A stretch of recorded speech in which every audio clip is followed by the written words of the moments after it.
ustedes de parte del Instituto de Capacitación Municipal y Desarrollo Local. Les damos la cordial bienvenida. Vamos a continuar hoy un tema muy importante, siguiendo con los anteriores, ¿verdad? Vimos primero un tema normativo propiamente, luego vimos todo lo relacionado con los deberes formales, con los deberes materiales, o sea, que fue la charla de la semana pasada, y ahora vamos a ver el tema ya de la obligación tributaria. O sea, tenemos una legislación, una norma que nos dice qué tenemos que hacer, que nos dice qué se grava, a quién se grava, cómo se grava. Luego nos dice cuáles son los deberes que tienen que cumplir esos a quienes se graban, o bien a los objetos que se graban. Y ahora vamos a ver el cuánto, o sea, el monto propiamente, de dónde nace y quiénes participan. Entonces, dentro de estos conceptos de obligación tributaria, para poderlos introducir en el tema, necesitamos primero ver qué significa obligación. Entonces, en la obligación, anterior, estamos hablando de hacer cosas que nos da esa obligación, y podemos verlo en cualquier campo. Hacer, no hacer o tolerar algo. Ahora, ¿qué quiere decir esto en la parte tributaria? Bueno, obligaciones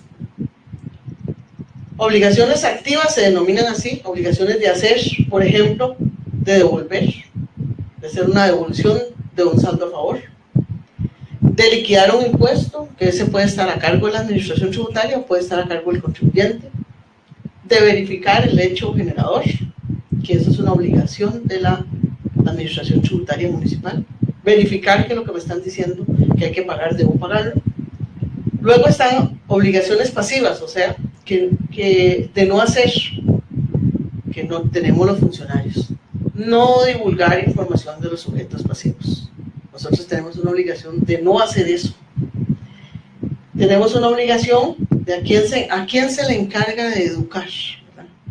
La administración tributaria tiene que educar al contribuyente, no asesorarlo.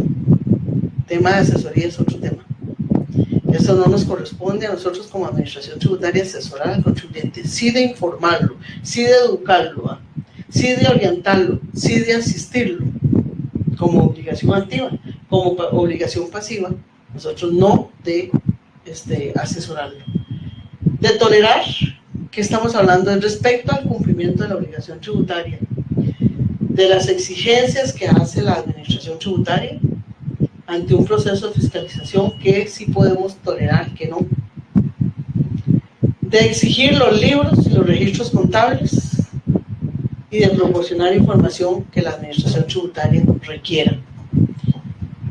Obligaciones de no hacer, que están estipuladas en el mismo código tributario, de no realizar actos que la administración tributaria prohíba.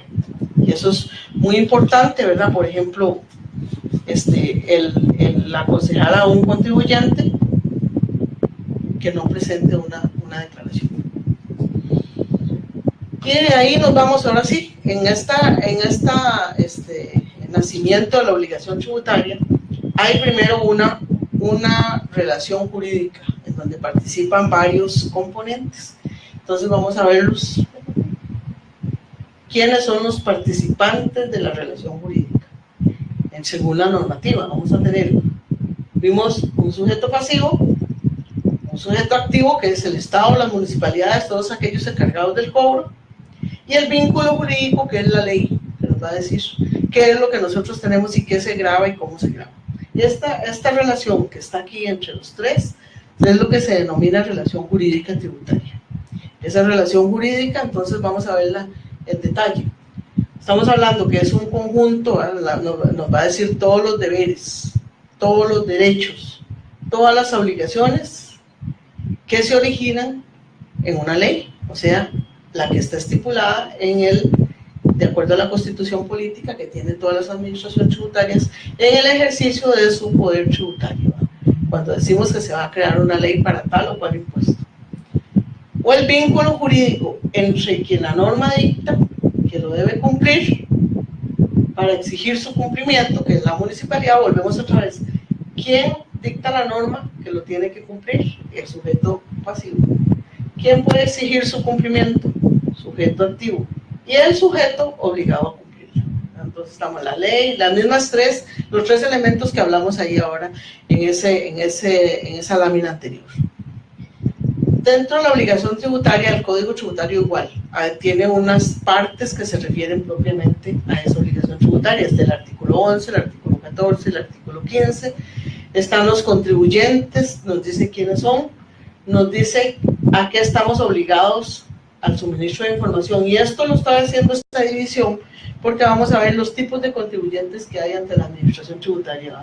Llámese responsables, llámese contribuyentes propiamente que solo cumplen deberes formales, y contribuyentes propiamente, y también se llaman informantes. Entonces eso lo vamos a ver en una lámina posterior. Estos son los que van a participar de la determinación de la obligación tributaria, que nuevamente todo esto es como, se viera como reiterativo, pero tenemos que grabarnos en la mente quiénes son los que están participando siempre. Sujeto activo, acreedor, la municipalidad. Sujeto pasivo, el deudor, el contribuyente. Una vez que se da el hecho generador, o sea, si yo estoy ejerciendo una actividad lucrativa dentro del cantón, entonces ¿quién soy yo? Soy la persona que la ejerzo, la municipalidad que me da la autorización, y el hecho generador se va a dar en el momento en que yo estoy ejerciendo esa actividad lucrativa. Entonces estos elementos que participan que son los participantes de la determinación de la obligación tributaria, esos son los que están en un vínculo. Podríamos verlo como si fuéramos una pareja, donde tenemos un sujeto, llámese hombre, mujer, y hay un vínculo que se tiene que dar para que estos dos queden unidos, y producto de esto nazca una obligación tributaria. Bueno, que en ese caso ya hablábamos de una obligación civil, de estos componentes. Así es en la materia tributaria. Un participante, uno que cobra, uno que paga, y en cuanto se produzca este hecho generador, para que estos estén vinculados, por así decirlo, para siempre, porque los impuestos, una vez que nacen, no tienen vida limitada, sino que siempre están ahí, excepto si alguna ley dice que van a estar solo por determinado tiempo. Y vamos a ver esos conceptos que ahí vimos. ¿Qué dice el Código Tributario? Entonces el Código dice que la obligación tributaria surge, así como está redactado en el artículo 11 del Código de Normas y Procedimientos Tributarios, dice, surge entre el Estado u otros entes públicos y los sujetos pasivos en cuanto ocurre el hecho generador previsto en la ley. Entonces tiene que darse esto para que estos dos empiecen a actuar, ¿verdad? Entonces nuevamente en el ejemplo que hablábamos, entonces tiene que darse, si lo vemos en estos términos, tiene que darse el amor para que estos dos se unan. Si lo podemos ver en un ejemplo ahí.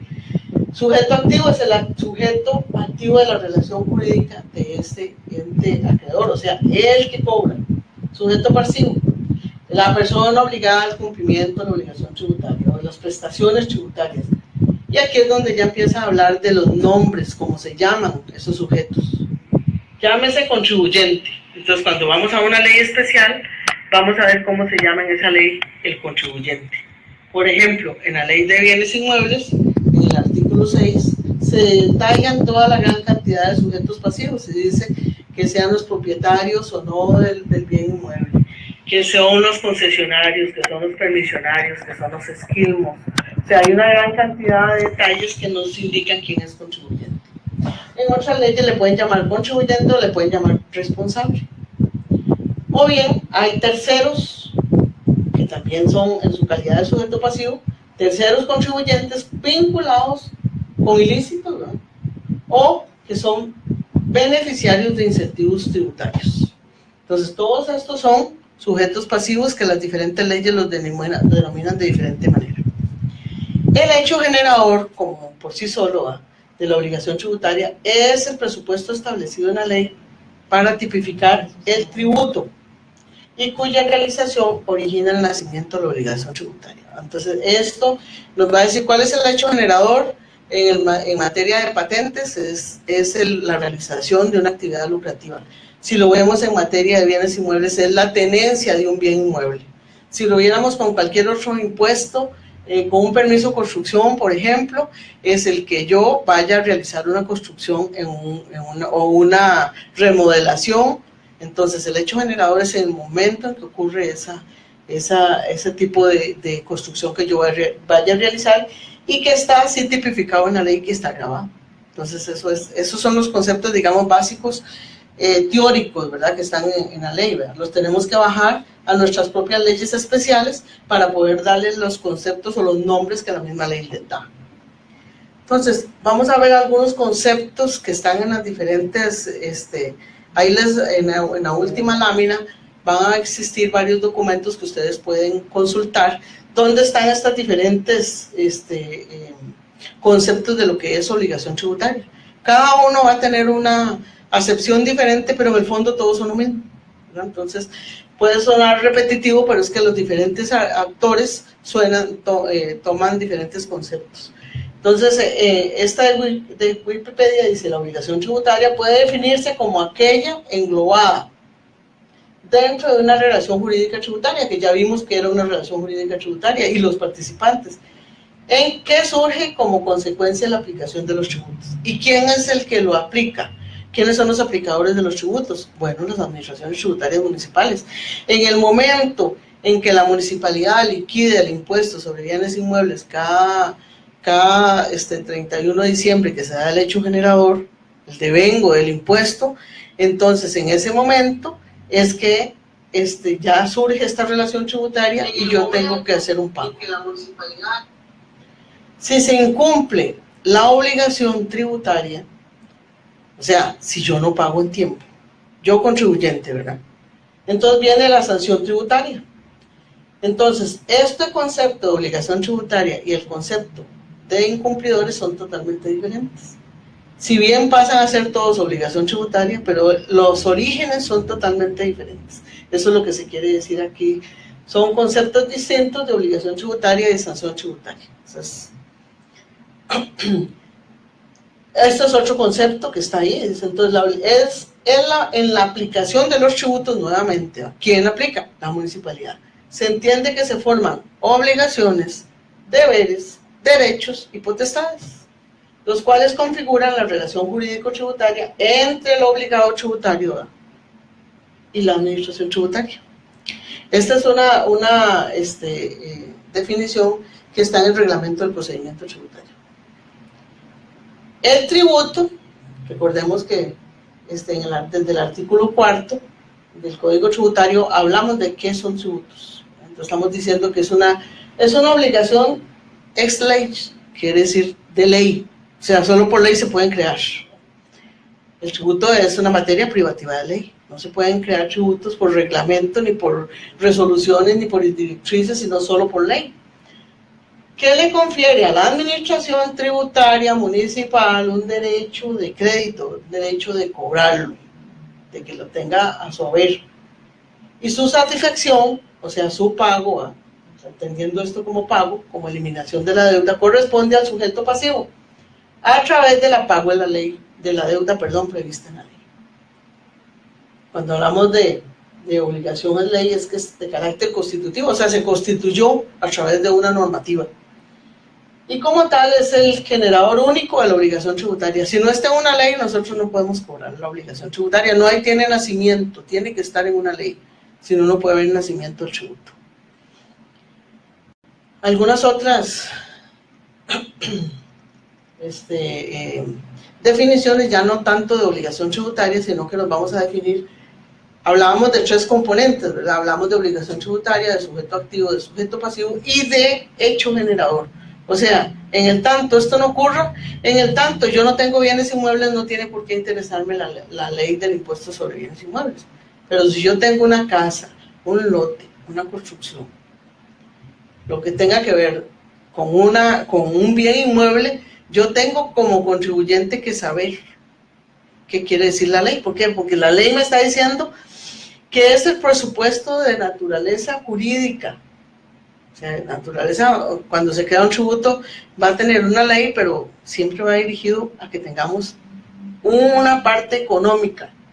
O sea, que a cambio de esa ley, perdón, a cambio de ese tributo, yo tengo que devolver, darle a la administración un pago, que no quiere decir que porque yo pago, por ejemplo, el impuesto de bienes inmuebles, la municipalidad está obligada a. Pago los impuestos no implica una obligación directa de la administración con los contribuyentes, sino que la administración toma ese dinero para realizar todos sus fines, ¿verdad? Entonces aquí lo que dice es hecho imponible, es el presupuesto de hecho de naturaleza jurídica, o sea, de la ley, fijado por la ley para configurar cada tributo. Cada tributo está en una ley y su realización origina el nacimiento. Cuando yo tengo ese bien inmueble al 31 de diciembre, como dice la ley, entonces la municipalidad debe tomar el valor del bien inmueble, multiplicarlo por la tarifa y nació la obligación tributaria. Entonces, ¿quiénes estamos participando? Yo, propietario, la administración tributaria que lo liquida y el monto que se define a través de la aplicación de la tarifa, que es la obligación tributaria. ¿Qué es lo que quiere decir aquí configurar cada tributo? Dice, para configurar cada tributo, bueno, es identificar de qué categoría tributaria estamos hablando. Si es de un impuesto, si es de una tasa, si es una contribución especial, si es un canon, si es un precio público. ¿Qué es lo que es? Lo que es configurar, el término configurar, ¿verdad? Porque el tributo solo nos vamos a referir a estos tres. Esa es la clasificación que da el código. En materia de tributos son tasas, impuestos y contribuciones especiales. Y que se diferencia entre sí dentro de una categoría, ¿verdad? O sea, las municipalidades deberán de tener clasificado qué es lo que son los impuestos, qué es lo que son las tasas, qué es lo que son las contribuciones especiales. Por ejemplo, aquí hay algunos ejemplos de eso, ¿verdad? De tributos, nada más, ¿verdad? Eso es lo que se quiere, entonces que cada uno está configurado en la ley, va a decir qué tipo de tributo es, y además, cuando eso se da, es que produce el nacimiento de la obligación tributaria. Tenemos que tener presente que en materia tributaria también, las obligaciones tributarias las hay principal y las hay accesorias, ¿no? Todas son obligaciones tributarias, todas se enmarcan dentro de lo mismo. Sin embargo, cuando hablamos de la obligación principal, estamos hablando del pago del impuesto. Pero cuando hablamos de las accesorias, muchas veces es presentar una declaración, muchas veces es intereses. En cambio aquí en principal nos referimos directamente al pago del tributo. De hecho, como les decía la vez pasada, en el Código de Comercio se dice que si yo hago un pago total de una deuda, primero me liquidan las accesorias, primero los intereses, después de que me liquidan accesorias, costas, lo que queda se va al principal. O sea, yo por eso siempre quedo debiendo cuando tengo un arreglo pago, porque primero me liquidan los impuestos, los intereses. No es que usted cogió 200,000 colones y esos 200,000 colones cancela de una vez el impuesto, no. Va a la administración tributaria y la administración tributaria dice, debía 200,000 colones, me pagó 200,000 colones, pero me debe 150,000 de intereses, me liquido primero los intereses. ¿Y qué me queda de deuda? De ahí, 150, porque solo 50 me va a abonar al principal. Y yo estoy pensando que estoy cancelando la totalidad de la deuda. Eso está establecido así. ¿Por qué razón? Porque el tema de las accesorias es el costo del dinero en el tiempo, lo que hay que retribuir de primero a la administración.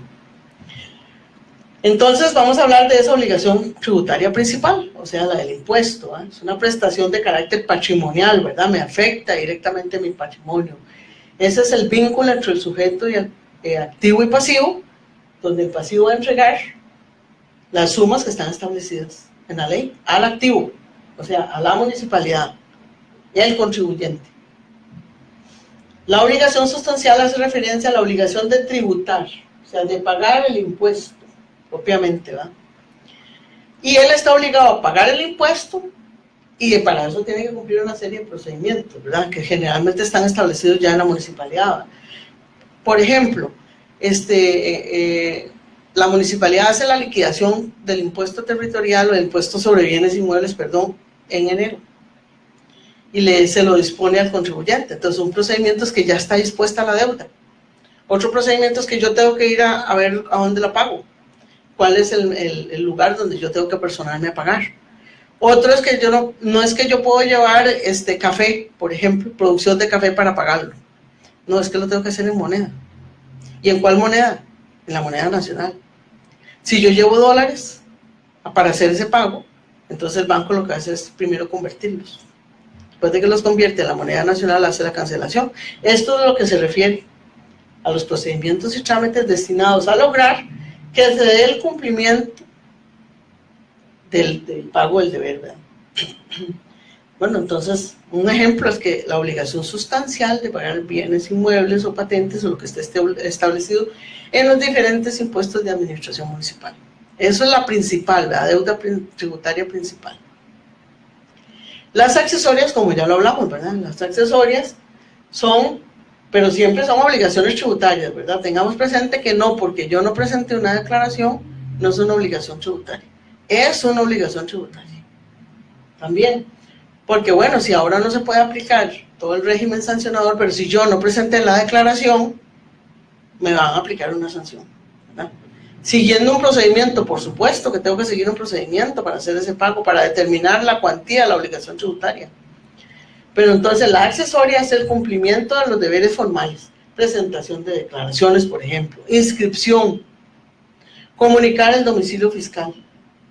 Todo eso son deberes que pueden conllevar a un pago de la sanción, ¿no? En sí el deber no lleva el pago, sino es la obligación material. Eso se hace referencia a los procedimientos y trámites que son de forma nada más, o sea, uso el formulario tal y tal, pago en tal y tal lado, ¿cuándo tengo que pagar? Que él debe de cumplir para llevar a cabo el cumplimiento de la obligación tributaria sustancial, ¿verdad? No quiere decir que el derecho sustancial está encima del deber formal, como lo vimos la vez pasada. Hay un fallo que se dio ahora de la Sala Constitucional con relación al artículo 83, que la vez pasada le suministramos ese documento, donde la Sala Constitucional habla de esta supremacía del deber formal sobre el material, y siempre le hemos dado más énfasis al cobro antes que al deber formal. Entonces aquí lo que está diciendo es que esta obligación accesoria, que es de deberes formales, también tiene trámites, también tiene procedimientos, y nosotros debemos de indicarle a los contribuyentes cuál es el procedimiento para presentar una declaración, cuál es el procedimiento para pagar, cómo debo pagar, en qué formulario, cuándo, en qué banco, cuáles datos tiene que llenarme para actualizarme el domicilio fiscal. No es porque esté en el código, no, tiene que haber una reglamentación establecida en la municipalidad que me diga, señor contribuyente, para actualizar su domicilio fiscal, vaya, preséntese a la municipalidad e indíqueme nombre completo, cédula jurídica, domicilio del representante legal, nombre completo del representante legal, cédula jurídica, nombre de fantasía, correos electrónicos, buzón electrónico, todo eso yo tengo que informar al contribuyente. Y estamos hablando aquí del cumplimiento de esos deberes formales, que producto de todo eso que esté ahí en el formulario nace esa obligación tributaria formal. Ahora nos vamos al quiénes, ¿verdad? Estamos hablando del quiénes son los obligados al pago. Hablábamos del sujeto pasivo. En el reglamento de procedimiento tributario se instruye con un nombre que también podemos decir que es un sinónimo: contribuyente, sujeto pasivo, responsable, y le habla ahora del obligado tributario. Precisamente porque cada ley le da nombres diferentes, entonces para no estar manejando un montón de nombres, entonces en el reglamento de procedimiento tributario se habla de obligados tributarios. Ahí igual se les estaba agregando una resolución que emitió la Dirección General de Tributación Directa, que fue publicada en el 2014, que habla de quiénes son obligados tributarios. Entonces ahí dice que son todas aquellas personas físicas, jurídicas, entes colectivos sin personalidad jurídica instrumental. Sin personalidad jurídica instrumental. O sea, amplía el concepto. Nosotros pensábamos antes que contribuyentes era solo el que era obligado al pago. Pero vea que aquí está metiendo a otros que no necesariamente pagan, pero sí hay un deber formal. Estos entes colectivos sin personalidad jurídica instrumental, a quienes una norma de carácter tributario impone la obligación de una determinada prestación o obligación. O sea, la obligación de presentar declaración, la obligación de inscribirse, la obligación de actualizar el domicilio fiscal, que puede ser pecuniario, o sea, puede ser de dinero o no de dinero. Este es el concepto, digamos, de obligado tributario, que lo amplía totalmente, ¿verdad? Incluso en la ley de fraude fiscal, este concepto es muy usado. Y esa ley de fraude fiscal nos atañe a todos. Es una ley nacional, ¿verdad? Porque tiene que ver también con las municipalidades, ¿verdad? Y habla también de esta separación. Y dice que es en su condición de declarantes, contribuyentes, como cada uno ley lo llame, ¿verdad? Responsables, agentes de retención, sucesores, estos son los solidarios, ¿no? E incluso ahora se habla, este concepto es un concepto que en este momento está muy, digamos, podemos decirle muy de moda, porque con la liquidación o con la eliminación de las 240,000 sociedades que está haciendo el Registro Nacional, los sucesores son los que van a responder por las deudas. Y responden por un plazo. Entonces estamos obligados, las administraciones tributarias, a inscribir cuanto antes esas deudas y a ponerle de carácter preferencial, ¿verdad? Porque va a estar de carácter preferencial ante el Registro Nacional con la liquidación de los bienes, como se va a hacer ahora. Entonces se liquida la sociedad y los bienes a nombre de quién quedan, si se liquidó la sociedad. No es que pueden disponer de los bienes, pueden disponer de ellos cuando ya han cancelado las deudas. Pero si nosotros no hemos acudido propiamente a incluir esta deuda tributaria, nada más lo van a trasladar.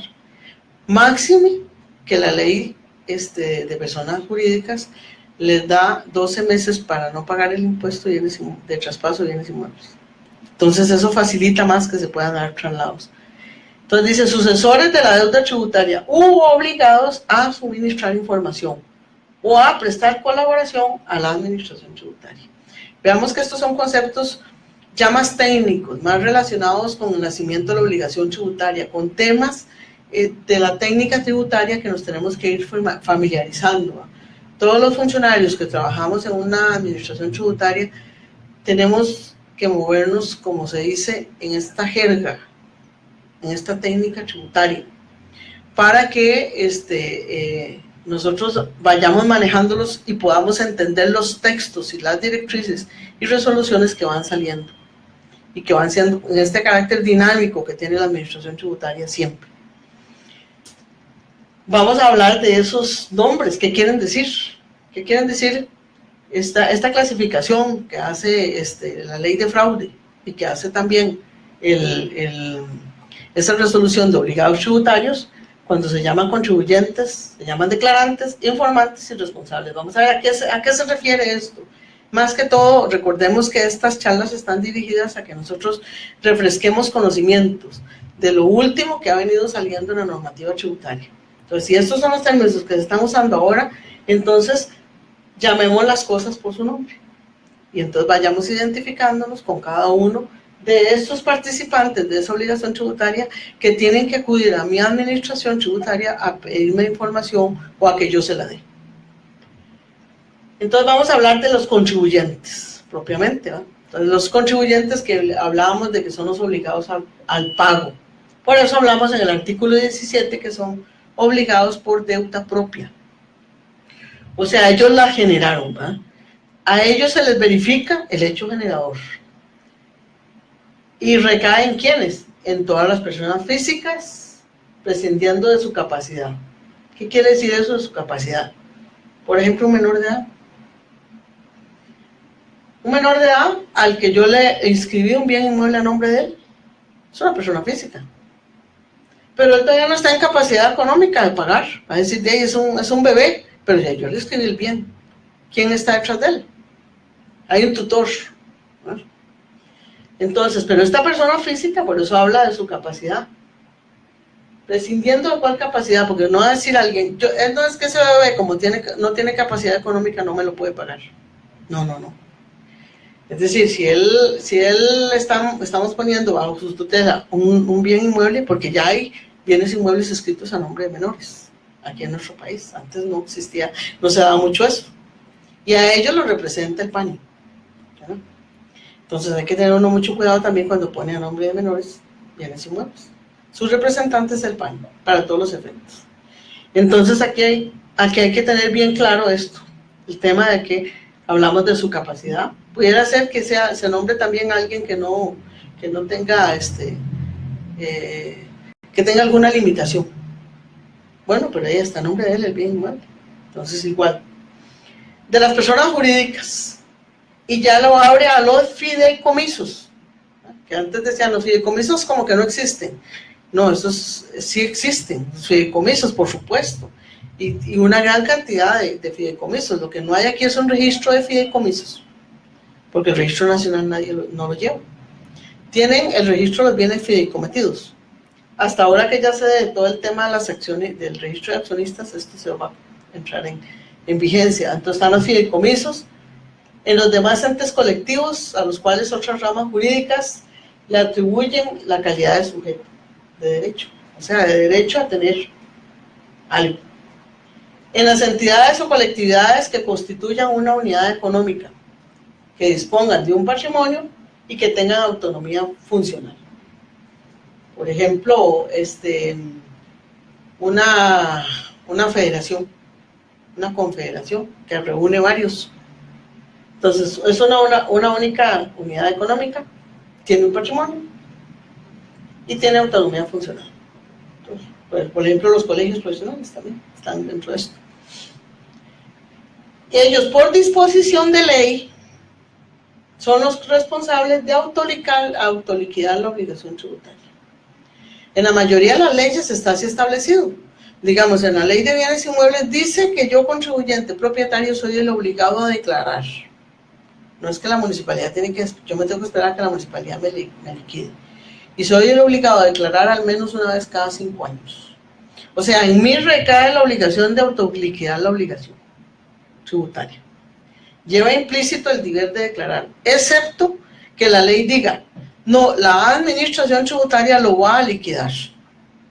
Si ustedes tienen algún impuesto donde diga que la administración tributaria es la que hace la liquidación, solo en ese caso, él no tiene esta obligación.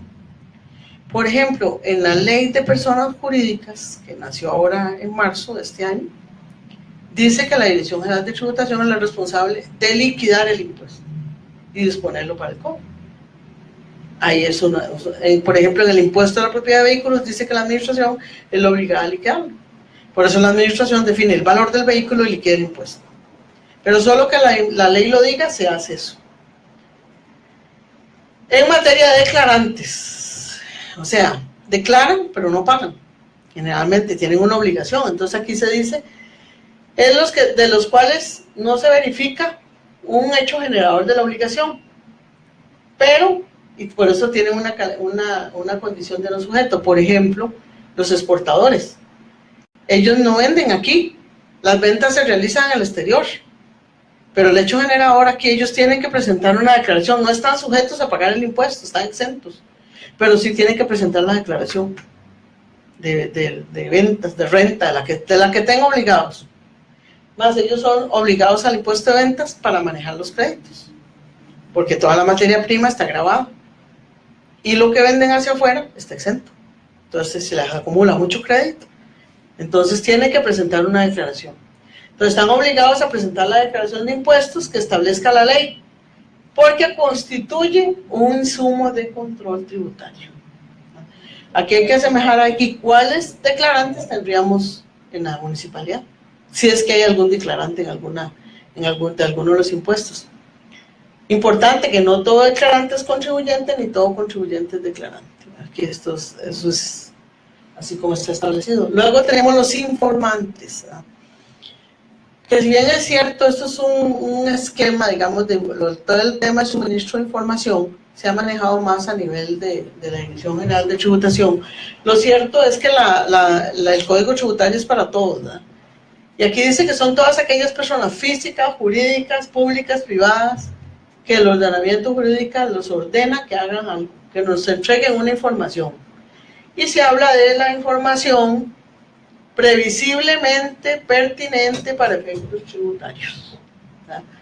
Deducida sus relaciones económicas, financieras y profesionales con otras personas y que estén sujetas a las obligaciones de información. Por ejemplo, la municipalidad podría requerir que alguien le entregue una información relacionada con los proveedores de un determinado contribuyente que está presentando la declaración de patentes. Yo quisiera saber si efectivamente se me está diciendo que esos son los ingresos, porque nadie menos compra más de lo que está vendiendo. Y si yo lo taso por las ventas nada más, entonces no tengo la información esta. Entonces, esos proveedores son obligados a suministrar información. Puede darse un requerimiento individualizado a un determinado contribuyente o puede hacerse un suministro general. O sea, que yo le diga, por ejemplo, al Registro Nacional, como se hace actualmente, digamos, vía Senda, hay una obligación del Registro Nacional de suministrar información a todas las municipalidades de los movimientos registrales que se den.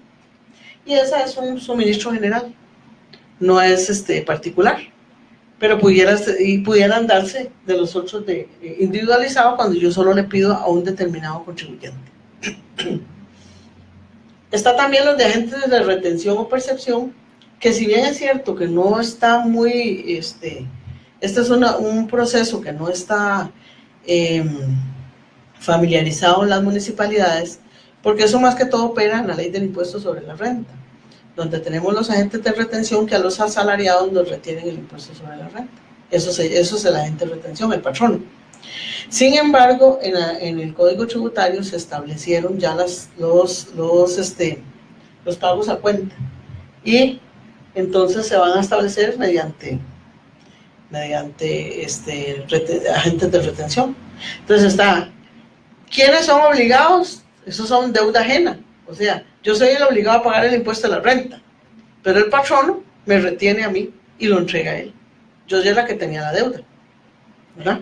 Yo tengo la deuda, pero él es el responsable de retenerme y de entregárselo al Estado. Entonces, por eso usted se llama por deuda ajena. Y aquí explica quiénes son. O sea, los que la ley dice que se van a llamar agentes de retención, y que la ley los designa así, y les dice que por su función pública, usted en su condición de patrono de la UNED le rebajará a todos sus funcionarios el impuesto de la renta, a los que van a llegar al tope establecido por ley, ¿no? Entonces se va a decir quiénes son. Todos los que intervengan en actos o operaciones en los cuales se debe afectar una retención. Digamos, en el impuesto sobre las ventas también hay una retención establecida por ley. Y tienen el deber de presentar la declaración ante la administración tributaria, aun cuando estén exentos o no del pago, ¿verdad? Tienen todo que presentarla, siempre, esos agentes de retención. Luego ¿a qué están obligados esos que hablábamos? ¿Verdad? ¿Obligados a qué? A que tienen que cumplir con una determinada prestación, sea en su calidad de presentar una declaración, sea en su calidad de entregar una información, o bien a pagar. Y aquí nuevamente, ¿verdad? Que sea de carácter pecuniario o no, de un tributo, de una tasa o una contribución especial o de un canon, o como se llama, la obligación que estemos hablando, o a suministrar información o a prestar colaboración a la administración tributaria. O sea, yo tengo que prestar colaboración para dejar entrar los peritos a que revisen mi propiedad, para ver cuáles son las condiciones de esa propiedad para que puedan realizar un avalúo. O bien, yo le voy a pedir a todos los que, digamos, por ejemplo, alguien que esté levantando información, por ejemplo el INEC, que tiene información de los propietarios, de las mediciones. Entonces, bueno, yo podría pedirle a la INEC, claro, que nos suministre información, por ejemplo, de los permisos de construcción que ellos tienen, que son los mismos, se supone que son los mismos que yo tengo, ¿eh? Pero muchas veces el INEC tiene una información adicional, o al Colegio Federado de Ingenieros y Arquitectos. Le pido que me suministre la información de cuáles son todos los permisos de construcción de mi cantón que se han tramitado ante el colegio, ¿eh? Se supone que nadie debiera ir a presentar un permiso si no va primero a la municipalidad, pero todo puede darse, ¿eh? Entonces mejor es verificar y conciliar la información. Por último, ya el concepto de qué estamos hablando cuando decimos información de trascendencia tributaria o previsiblemente pertinente, que aparece ahora en todo el código. Cuando leemos esto, entonces, ¿qué es lo que quiere decir, verdad? Información de trascendencia tributaria o previsiblemente pertinente. Es toda aquella información que requiere la administración, ¿para qué? Para determinar la obligación tributaria, para cobrarla si ya la he determinado, para verificar un determinado impuesto, para otorgar una exención, si es que me voy a otorgar una exención que me están pidiendo los 45 salarios, para realizar una remesa de información, o bien para cobrar una tasa, cuando pueda ser útil para el procedimiento de fiscalización que yo realice. Que sabemos que este es un tema, que cuando veamos el tema de control no tiene mucho énfasis en las municipalidades, porque nos hemos dedicado más a cobrar que a fiscalizar. Sin embargo, ahí es donde está el boom. El boom económico, incluso si queremos ingresos, tenemos que fiscalizar, que todo el que esté presentándose a la administración a hacer una liquidación la esté haciendo correctamente. O para la determinación de un eventual incumplimiento, o sea, que alguien está ejerciendo una actividad económica dentro de mi cantón y no está inscrito, ni me ha indicado domicilio fiscal. Entonces, todo esto es lo que se denomina información de trascendencia tributaria o previsiblemente pertinente. Toda la información que directa o indirectamente conduzca a la gestión y fiscalización de los tributos y cuyo control corresponde a la administración tributaria. Recordemos que lo vimos en la primera de las charlas de administración tributaria, donde vimos que en el artículo 99 se nos designa administración tributaria para que nosotros gestionemos y fiscalicemos los tributos que tenemos bajo nuestro control. Entonces, toda la información que directa o indirectamente nos conduzca a poder realizar esa función es la información que se llamará de trascendencia tributaria o previsiblemente pertinente. Bueno, y como administración tributaria también dentro de todas sus obligaciones, porque si lo vemos en el código marca obligaciones al contribuyente y obligaciones a la administración, bueno, ella tiene que velar porque se cumplan esas obligaciones, porque la obligación de esos deberes para lograr una eficiente recaudación de los tributos y poder así cumplir los fines del Estado. O sea, si no tenemos una administración fuerte y fortalecida, no podremos cumplir con los diferentes demandas que los mismos municipios nos hacen, ¿verdad? Y por otra parte, ¿verdad? El deber de los ciudadanos, el pago de los impuestos, tasas y contribuciones. Esto es muy importante para tenerlo presente para cuando hacemos campañas dirigidas a los contribuyentes sobre rendición de cuentas. ¿Cuál es la obligación de la administración y cuál es la obligación del contribuyente? Porque a veces creemos que solo tienen responsabilidad los contribuyentes, o hay veces solo la administración, y no, la ley nos enmarca a ambos obligaciones. Entonces, tenerlo muy presente y que las campañas sean dirigidas a que, precisamente, si no pagamos, como se dice el dicho, ¿verdad? Si no hay chocolate, si no hay cacao, no hay chocolate, o viceversa. Entonces, igual, esto es una relación entre los dos, y por eso desde el principio hablábamos de la relación jurídica tributaria, sujeto activo, sujeto pasivo, hecho generador, y en cuanto todo eso se relaciona, nace la obligación tributaria, que es lo que nos ocupa de este tema. Muchísimas gracias, muy buenas tardes. Vamos a ver las consultas que hayan, damos un espacio para que ingresen consultas y empezamos con las respuestas de ellos. Doña Marieta, tenemos la primera pregunta de don David Val. Si una sociedad es disuelta por el Registro Nacional, ¿quién es el responsable tributario y qué proceso se debe hacer para la gestión tributaria? Repito, si una sociedad es disuelta por el Registro Nacional, ¿quién es el responsable tributario y qué proceso se debe hacer para la gestión tributaria?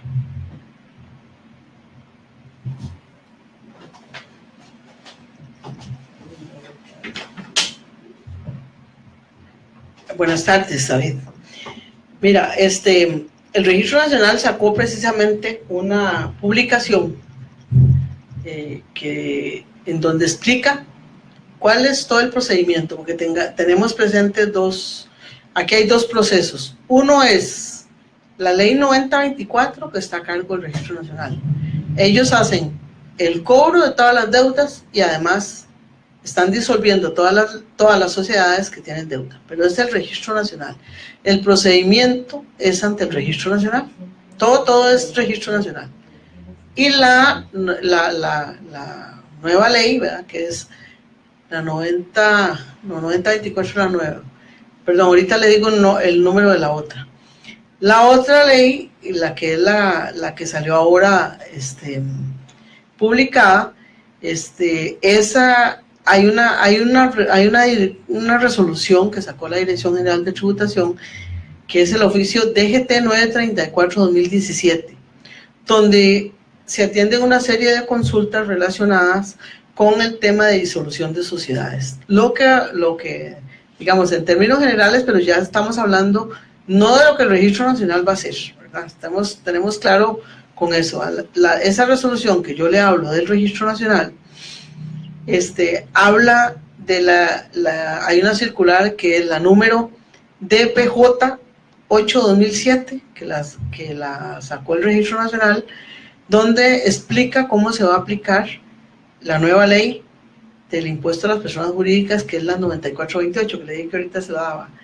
La 9024 es la que tenía a cargo antes el Registro Nacional, y la 9428 es la nueva. Todo lo que es disolución de sociedades es solo con el Registro Nacional, con la 9024. Con la 9428 aún no hay nada, porque es la ley que apenas está poniéndose al cobro este mes.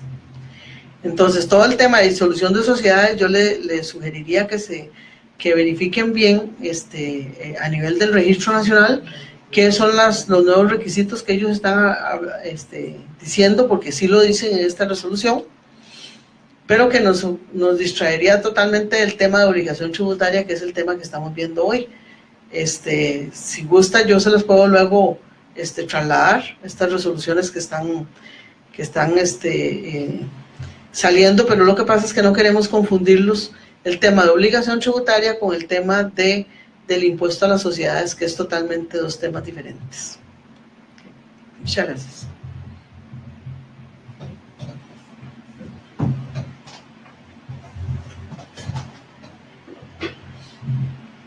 El señor Octavio, pienso en voz alta, consulta. Si procede la pregunta, ¿cuál es la diferencia entre tasas y tributos?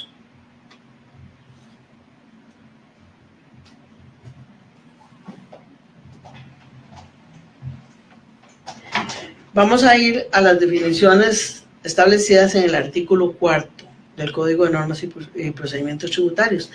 Entonces ahí desde el principio dice, son tributos las prestaciones en dinero, entre paréntesis dice, impuestos, tasas y contribuciones especiales.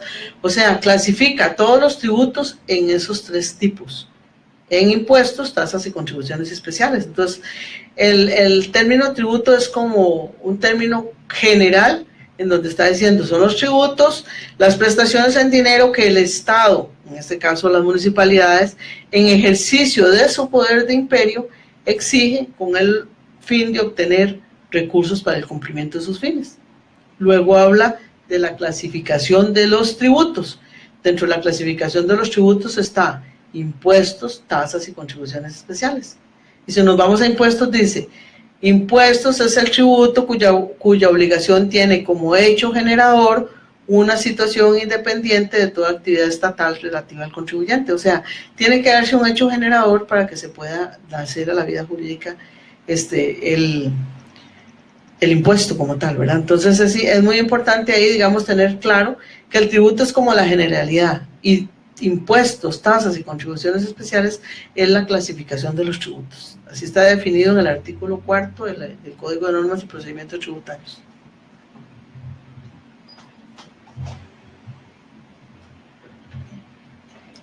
Paola Zamora consulta. ¿Están obligados los contribuyentes a presentar la declaración de bienes inmuebles aunque no estén afectados según artículo 4? ¿Como el caso de los propietarios de un solo bien o aquellos que se encuentran en reserva?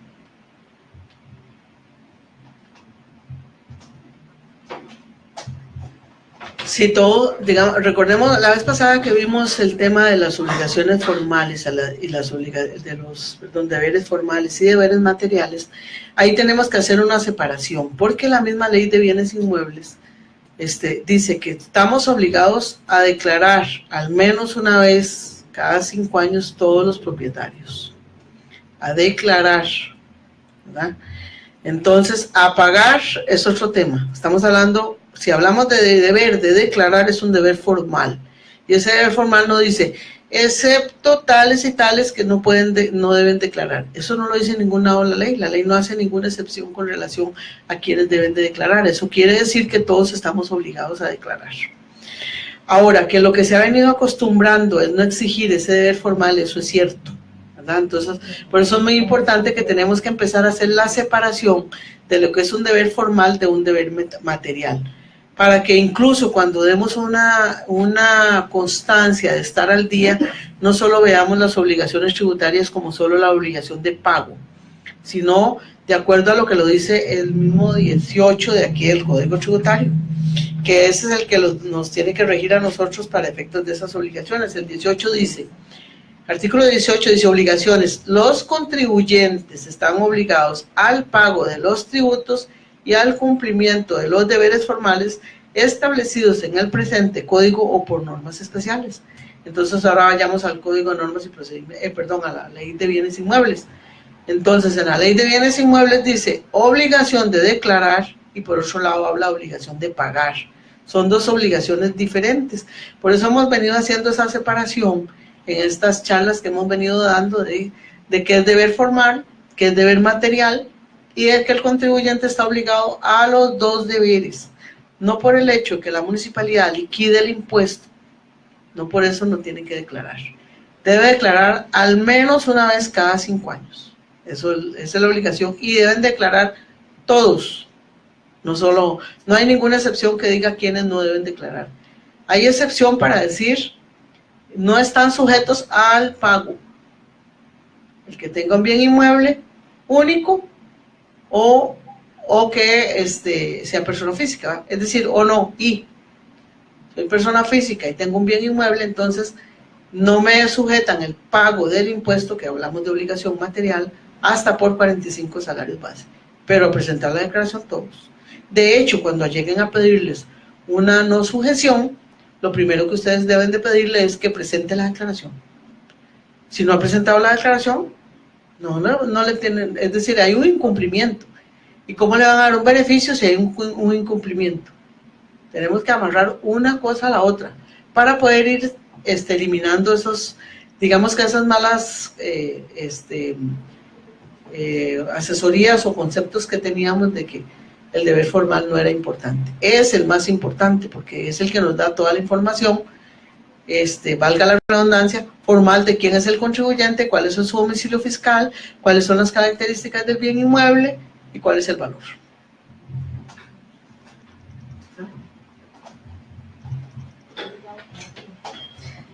Paola Zamora consulta. ¿Están obligados los contribuyentes a presentar la declaración? Paola Zamora consulta. Con respecto a los patentados del régimen simplificado que solo declaran las ventas y se les solicita una certificación por contador donde indique los ingresos brutos y hay dudas sobre lo declarado, ¿qué puede hacer la municipalidad para fiscalizar esta información?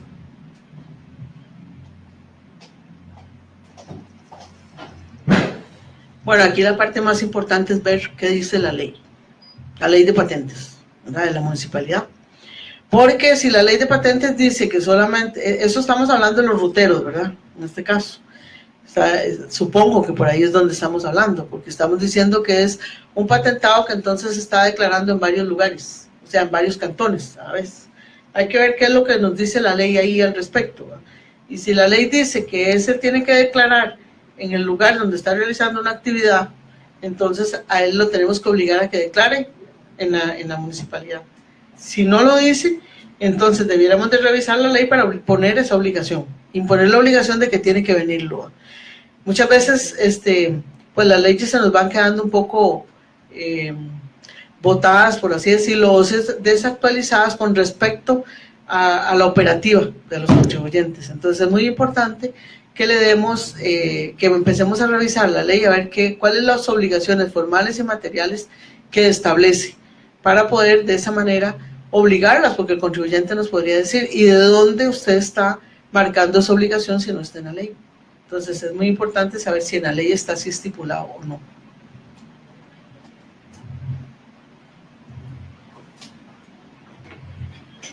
Jimmy Rojas consulta. Buenas. Como estrategia se puede enviar adjunto a las declaraciones de patentes una fórmula de declaración de bienes inmuebles para que cada dueño de la actividad comercial o del local declare.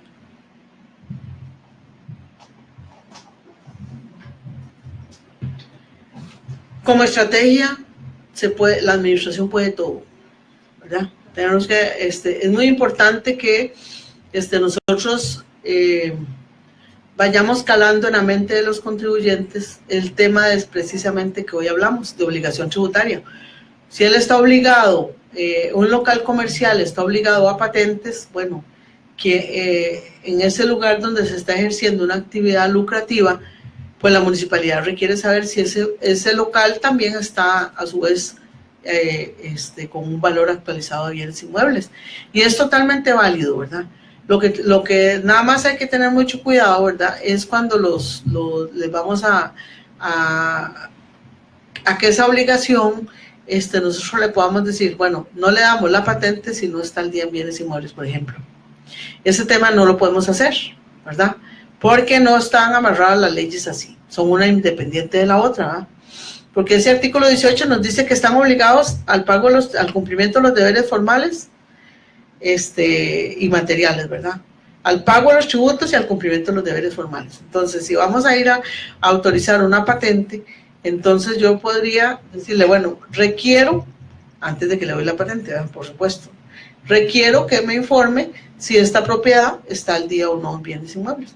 Pero mire, ¿por qué? Bueno, porque la municipalidad tiene derecho, está cobrando los dos impuestos. Este bien inmueble también está grabado con bienes inmuebles.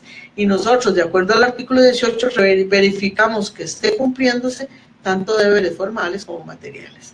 Esto es totalmente válida esa estrategia y es muy importante que se dé.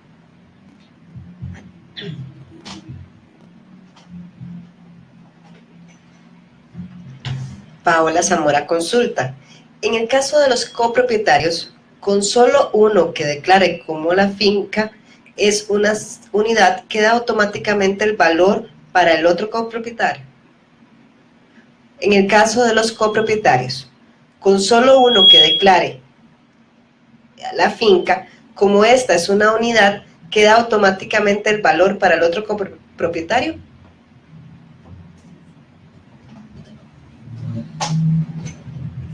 Bueno, esa declaración hay que verla muy bien, porque hay que ver qué área por cuál área está él declarando, ¿verdad? Porque pudiera ser que sean copropietarios, pero yo solo estoy declarando mi área.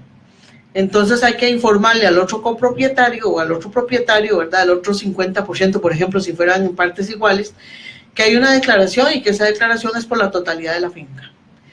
Vamos a ver si el otro dice que no. Si el otro dice no, yo no estoy declarando mi finca, ¿verdad? Entonces yo puedo requerirle al otro que declare, ¿verdad? Pero lo que hay que ver es, ahora, si ese copropietario declara por la totalidad y me pone la totalidad del área, perfectamente puede tomarse como una sola unidad, no hay problema.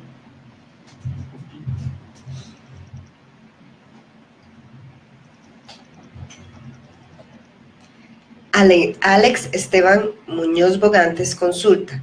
Buenas tardes. ¿Una finca que se encuentra ubicada dentro de una cuenca forestal debe o no pagar el impuesto de bienes inmuebles? Esto debido a que siempre ha existido una duda si se exonera solo por la tierra o por las construcciones, vivienda, instalaciones comerciales, etcétera, o todo junto.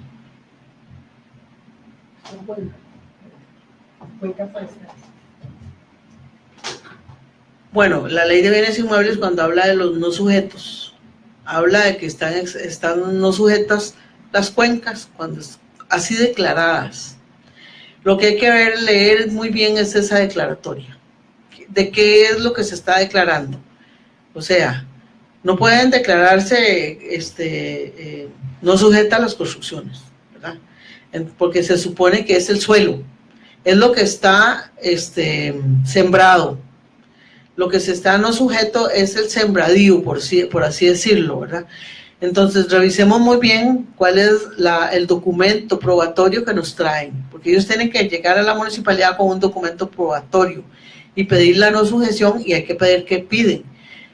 En sí, mi opinión personal es que la construcción está grabada, las construcciones que están ahí, porque hay gente incluso que pueden tener hasta bienes de uso, digamos, de alto valor, construidos en esos inmuebles, y creen que no tienen que pagar. Y no esa parte no está reforestada, porque obviamente si lo que hay es una construcción, no hay ningún arbolito que esté creciendo por dentro de la casa, ¿verdad? Entonces lo que hay que ver muy bien es cuál es el área que está declarada como cuenca o como área reforestada, y es el área que está exonerada únicamente.